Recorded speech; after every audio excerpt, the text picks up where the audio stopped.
The starting stage of a trading career is important.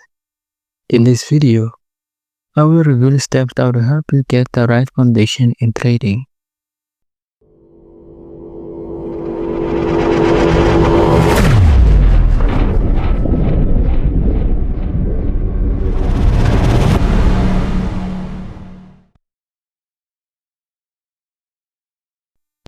Step number 1.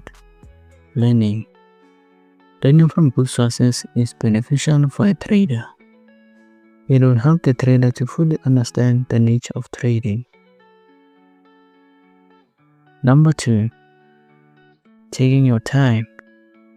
It is important for a beginner trader to understand that he or she won't master trading in a short period of time. It takes time to become a master in any field. The same with trading. Number 3. Starting small. Small and consistent steps lead to big achievements. Small steps build up the character of successful traders. I hope you found value in this video. Comment down below and let me know what you all think. Thank you.